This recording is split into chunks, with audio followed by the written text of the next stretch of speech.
So now let's talk about harmful sexual behavior in toddlers and children. What are those behavior your child, or you see a child in your environment we exhibit, you know that this child is being abused, this behavior is not right for a child of this age. So let's talk about that.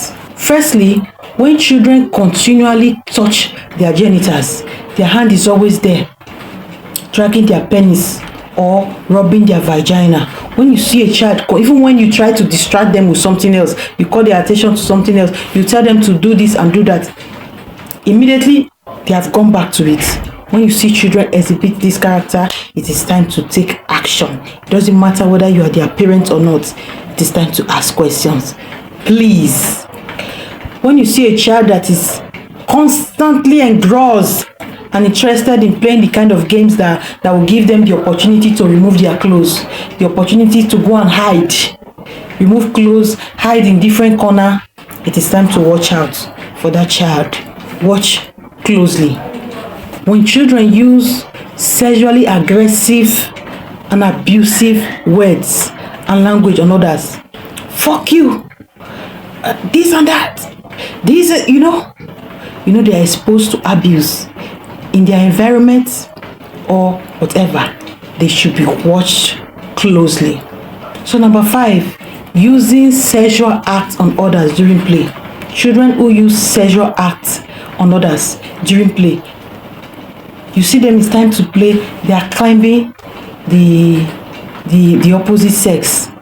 We've seen videos like that trending on social media. You see children 2, 3, 4, they climb the opposite sex, they kiss, they hold hands, they do some sexual acts that are not appropriate for their age. These children, they are exposed to sexual abuse, and it is time to call their parents or their guardian to order. These children need help. In the course of parenting and the course of sexual education, it is important that we teach our children consent. You can let them know what consent is. Consent is agreeing to do something, not just sexual. Consent is when you agree to do something with somebody. Then sexual consent is when you agree to engage in sexual activity with something. So you can introduce just the consent with your child. Let your child know that it is okay not to want to do this. It is okay to do this. It is okay to want this instead of this. So how do you go about teaching your child consent? Firstly, you respect your child's choice about touch. Your child does not want to touch anybody. An uncle can come. The uncle or an auntie can tell you, come and sit on my leg. And your child say he doesn't want, do not push them. Respect their decision. You can make it calm. Oh, my darling, oh, princess, you don't want to sit on grandma's leg, or you want to give grandma a high five instead, or you don't want to sit on Auntie Kemi's lap. Do you want to give Auntie Kemi a high five instead? Respect their decision. Secondly, you teach your child about respecting other people's boundaries. You teach them how to respect other people's boundaries. If they say no, you leave them alone. Will you play with me? They say no, you leave them alone. Teach them to respect boundaries. When they grow into adults, when the opposite sex tell them, do you want to do this? And they say no. When they ask the opposite, do you want to do this? They say no. They will respect their boundaries. You understand what I'm talking about now? Teach them consent early enough. When they grow, whether they are the victim or they are the one that intend to do it, that's how we have so many beasts. Sorry for that word I'm using. Many animals who have rapists. They were not taught consent. That is why they can comfortably force themselves on young girls, because they were not taught consent. They were not taught boundaries. They don't want to take no. You see where we are driving at? Very important that you teach your children consent. Your no should be your no. Thirdly, you draw your child's attention to non-verbal consent close. How do you do this? You know, some people see silence as agreement. Can I touch you? You keep quiet. The person will see it as agreement. Don't be non-verbal. You know, don't give up that. You understand? There's a way you will react. The person will think you are giving your consent. Teach your children. Don't let anybody make assumption with their reaction. They should open their mouth and speak. Your no should be your no. Your yes should be your yes. Don't be quiet in a foolish way. Do not raise your children to be quiet and calm in a very foolish way. No. They should be vocal.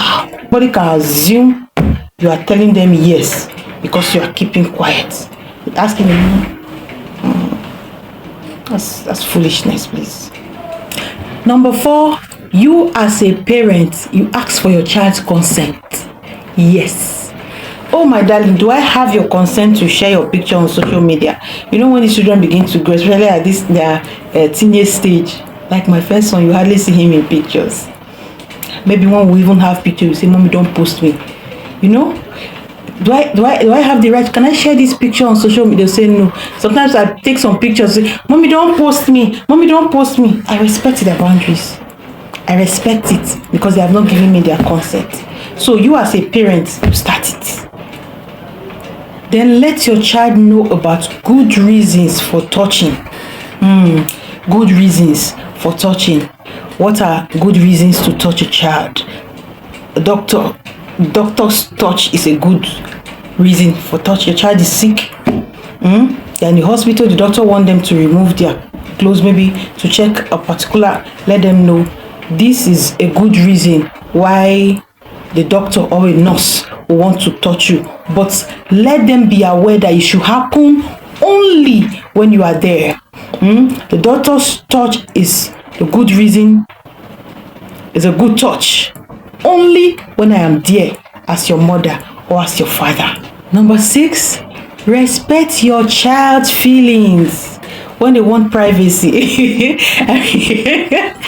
Sometimes is it late last year, only this year? So my second son was in the bathroom. The dad wanted to step into the bedroom to check him and correct him. Immediately their father opened the bathroom. The speed my son used to shut the door and shout. Who is that? He almost removed the father's hand. Oh, I find that incident very funny. So you respect their decision, respect their privacy. If you want to go into their room, you should knock. When they are undressing or dressing up, you should knock. When you want to have that discussion with them about their body, how to bathe and take care of themselves, you let them know. You let them know and you discuss it openly. Don't take them unaware. So number 7, teaching your child consent, both sexual consent and normal consent. Number 7 is to let your child know that it is okay to say no. In fact, tell them no. No is a complete sentence. You don't need to explain further. Can you loan me some amount of money? No.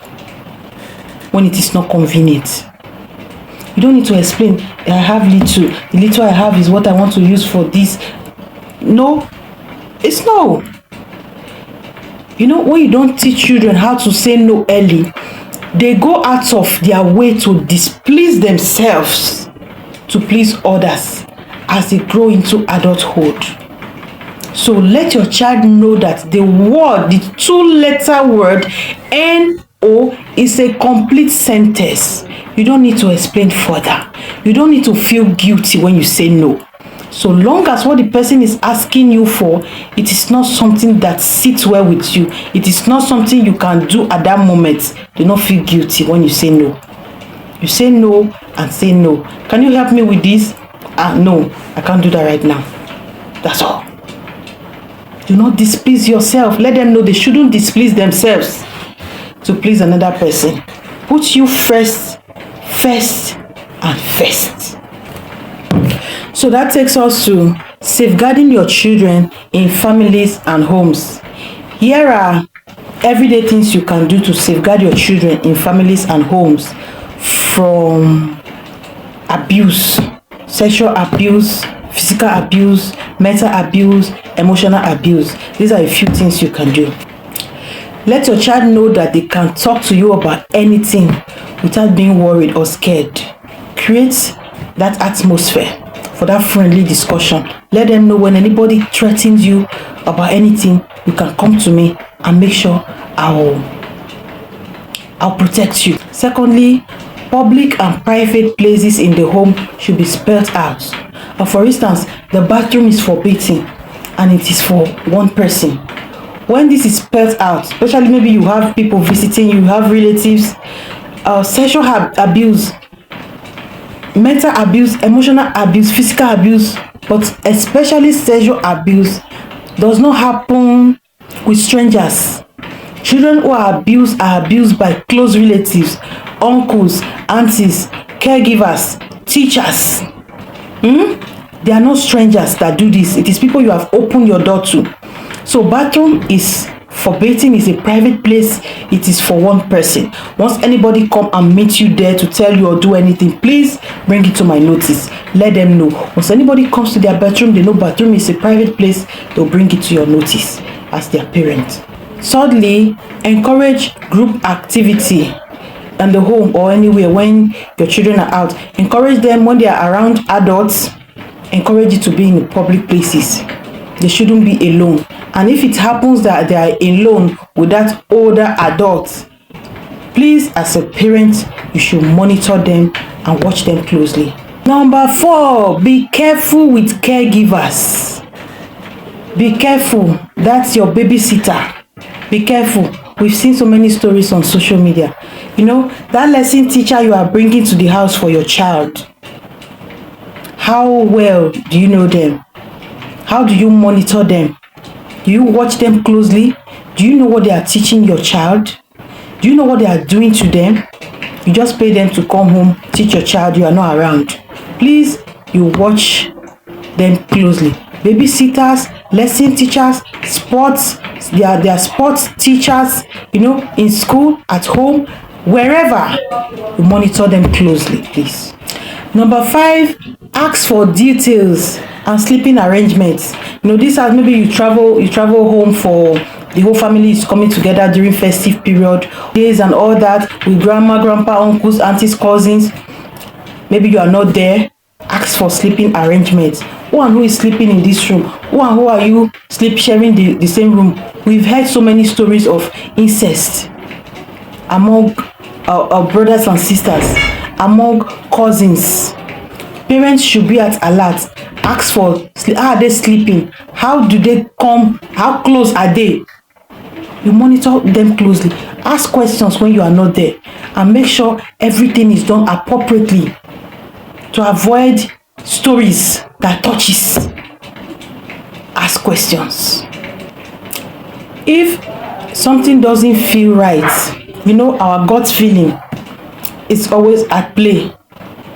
Once your gut feeling is not sitting right about someone, could be a relative, could be a teacher, like the instance I mentioned earlier that my husband observed about my children's school teacher, one of their teachers. If something doesn't feel right about a teacher, observe. Do not ignore. Do not ignore your gut feeling. Observe and keep your child away from that person until you are convinced, until your concern is dealt with. Do not leave your child alone with that person. Lastly, give your child exit strategy. When you go for holiday, when you are in school, when you are with your friends, somebody is trying to touch you inappropriately in a way you don't want, you have an opportunity to hold your phone and call or type or send me a WhatsApp message or a text message. There could be a language like an SOS. Okay, when you are in danger, when you are in trouble, you say this language when you call me, or you send me a text with this language, I know you are in trouble. It could be an abbreviation. It could be just a particular word. There should be a word. There should be a word. It is not our fault that we had to go through what we went through. It is not our fault that we had to experience what we experienced. It is not our fault that we had to learn from several mistakes. It is not our fault. What will be our fault is when we allow our children, this generation that is coming through us, to go through the same trauma, the same pain, the same damage, the same, you live life, you are lost, you don't know where you are going to because no one is telling you anything, or you are learning from the wrong source. It is not right. It is not right. Our children deserve better. So please tell other parents to subscribe to this YouTube channel to learn. Watch this video with your children and answer their questions. Please answer their questions. Be the best parents for your child. So if you are going through any form of emotional trauma, you have not healed, there's some deprivation, there's some pain in your heart you experience while growing up is still hurting you, and you want to share with somebody, there is an anonymous link on this post. If you are watching from YouTube, please go to my Facebook page, Loveth Iyere Ewune, with the blue tick. It is Meta verified. Go there, the link will be on my bio. Please send your anonymous. If you are from Facebook, if you are from TikTok, if you are from Instagram, please go to my bio. There's an anonymous link there. Send your trauma experience as a child while growing up that is still hurting you, that you want to share, and by the grace of God, I will share light. We encourage you, and my friends, my followers on this page will also say one or two things to encourage you and to make you heal fast. It is an anonymous link. I will not know you are the one sending the message.